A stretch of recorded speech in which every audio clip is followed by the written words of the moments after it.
कभी से ज्यादा खुश नहीं थे। उनकी शादी को अब 1 साल हो चुका था। सीमा अमीर परिवार से थी और बचपन से ही खूब लाड प्यार से पली थी। पर सीमा का पति बहुत लालची था।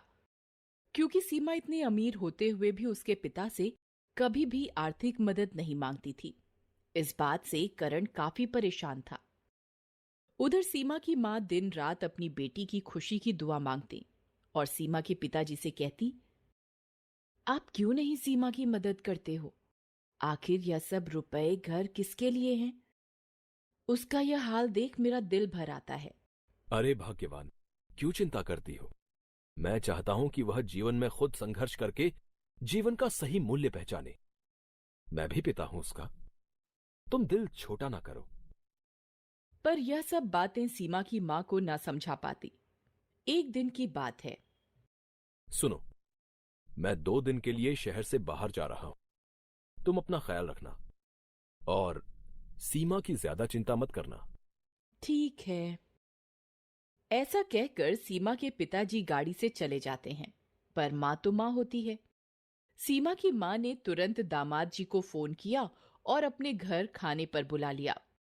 और सीमा के पिताजी को पता न चले इसलिए सब नौकरों को भी 2 दिन की छुट्टी दे दी और खुद रसोई घर में जाकर स्वादिष्ट पकवान बनाने लगी।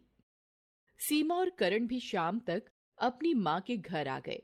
माँ ने बड़े चाव से दोनों को खाना खिलाया और विदाई देते हुए सीमा की माँ ने सीमा की पसंदीदा गुजिया एक डिब्बे में दी।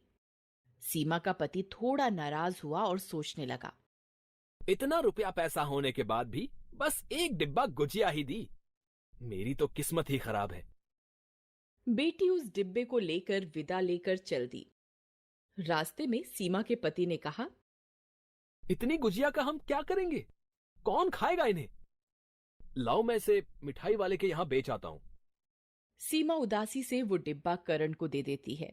करण वो डिब्बा गुस्से से लेकर दुकान पर बेच आता है और दोनों घर चले जाते हैं। वहां सीमा की मां सब्र की सांस लेती है कि अब उसकी बेटी अपना जीवन खुशी से बिताएगी, क्योंकि हर एक गुजिया के अंदर उसने एक सोने का सिक्का छुपाया होता है। पर किस्मत को कुछ और ही मंजूर था। अगले दिन सीमा के पिताजी शहर से आते वक्त उसी मिठाई की दुकान पर गाड़ी रुकवाते हैं और पानी खरीदते हैं। गुजिया देखकर उसे सीमा की माँ की याद आती है और सोचने लगता है। ये गुजिया सीमा और सीमा की मां को बहुत पसंद है। ये खरीद कर ले जाता हूं। क्या पता सीमा की मां का मन ठीक हो जाए।